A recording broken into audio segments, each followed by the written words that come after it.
Welcome to the Inside Texas Football YouTube channel, powered by Scotty Scheffler on this Master Sunday. I'm Justin Wells along with Eric Nalin. Listen, a lot of stuff going on the 40 acres this weekend, including the biggest scrimmage. We had stuff talking about offense. We got defense. Eric posted a report over at InsideTexas.com. Please like and subscribe to the Inside Texas Football YouTube channel. And please give us a chance. If you sign up right now, IT1 gets you 2 months of Inside Texas for only $1. That's IT1. And that will definitely include next Saturday's spring game, which is coming on. But let's not get too ahead of ourselves. We got a scrimmage report to talk about today. Eric, we're going to jump right into it. It sounds like the defense kind of had the upper hand in the first half of Saturday's scrimmage. What's the latest that you got?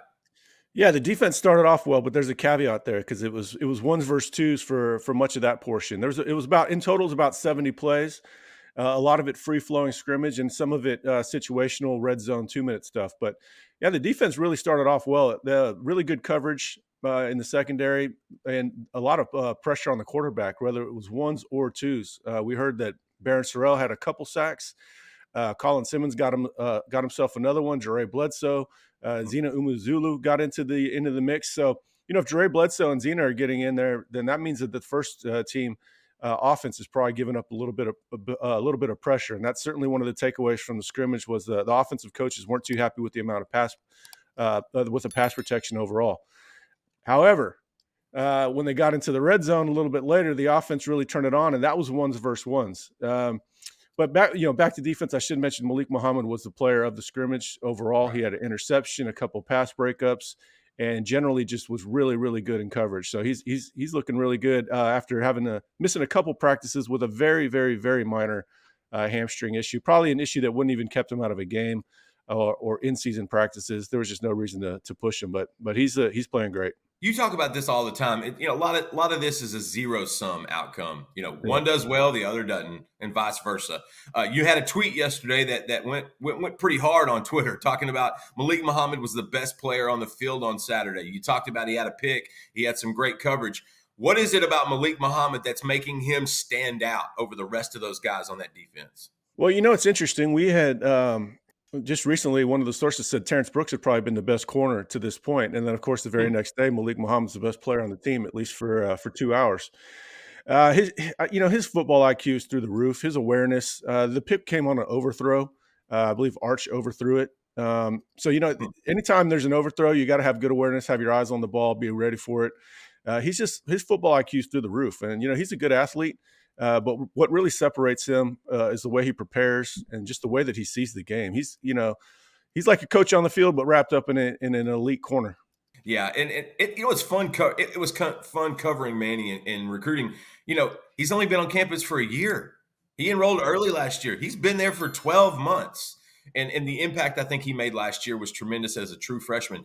But like you said, once they got to one-on-ones, the offense kind of kicked it into gear. It sounds like Quinn Ewers finally kind of took the reins and took over. We know Jonte Cook had a big play as well. What was the offensive output, once they kind of took over in that second half of the scrimmage? Yeah, well, that was where it was ones versus ones, and so it matters more. And zero sum is just, it's still a concern. But when you have ones versus twos, it's really hard to tell what's going on. Because the twos aren't nearly as good, and so what's the real read from that? Ones versus ones, we got a good even further idea that the run fits aren't great. Tackling was a big issue on the day. Whether tackling is rust, maybe some indecision on the player's part. I don't know what it is. They got to figure it out, though, because tackling has been mentioned a couple times as being an issue for the defense. Run fits has been a concern the last 2 or 3 weeks. And so these are things they all have to tighten up. Does that make the offense look better? Well, in certain cases it does. But we also know that the offense is very good. We know the offensive line is a good run blocking unit. We know they got a couple hammers back there in the backfield in Cedric Baxter. Cedric Baxter was mentioned first before Jaden Blue.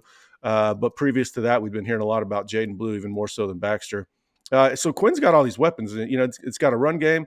There's a balance between the run game and the passing game, and he's in total control. Now his issue now, and he was very good, but he still had some issues with the deep ball.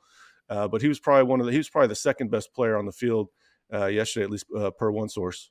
You mentioned Jaden Blue and Cedric Baxter, but you mentioned Baxter first, and I found that noteworthy because Jaden Blue I felt like has been getting a lot of the press the last couple weeks, especially after last weekend when the Yep. recruits were talking.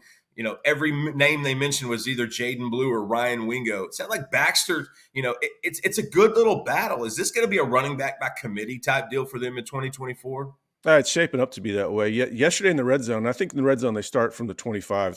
It's not actually the red zone, a little bit outside of it.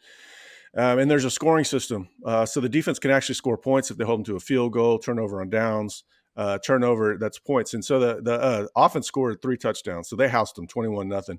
And Baxter was a big part of that. On one drive, I heard that they just nickeled and dimed him with the run game, and to me that sounds like Baxter using his body lean, running behind his pads, and maybe moving the pile a little bit. So I think it is. There's a duality. There's always these nicknames for these running back duos whenever they have disparate styles. Thunder and lightning, that sort of thing.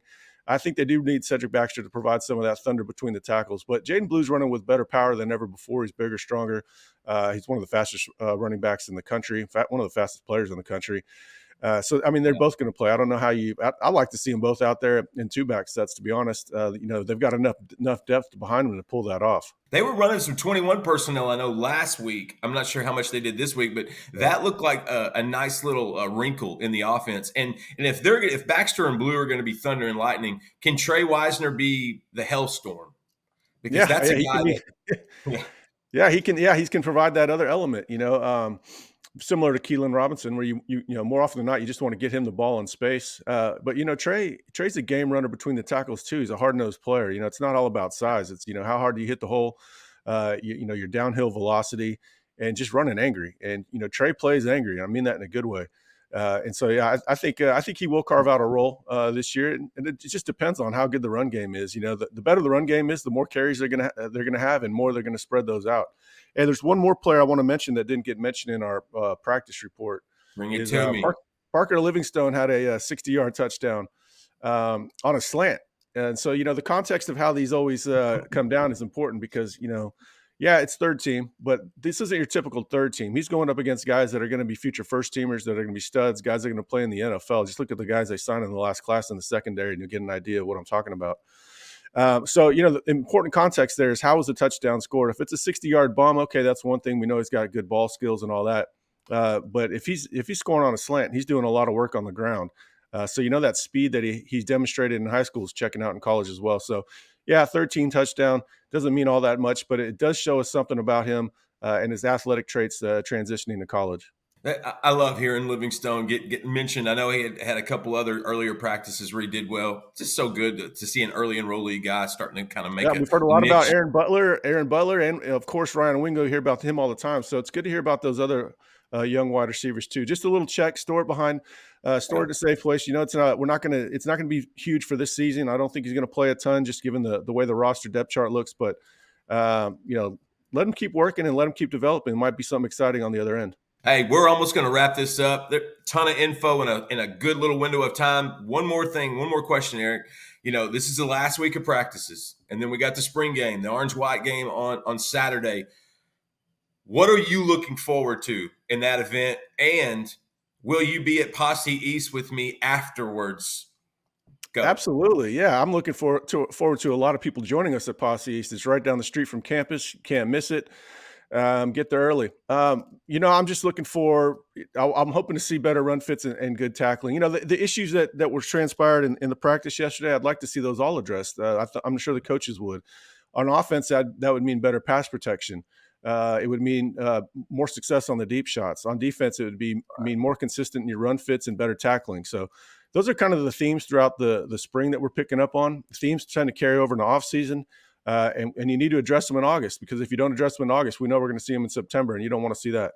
Absolutely. And as I always say before and after every spring game, the number one thing in a spring game, get home healthy. Number one overall, always. Absolutely. You know what else is number one overall? That's InsideTexas.com. Come see us at InsideTexas.com. We're running a special right now. IT1 gets you 2 months of Inside Texas for only $1. IT1 gets you to the spring game, gets you into May visits, get you almost into June from when those official visits start, because that's going to be good stuff at InsideTexas.com. Thank you so much for making us a part of your day, and thank you for joining us on the Scrimmage Report on the Inside Texas YouTube football YouTube channel, powered by InsideTexas.com.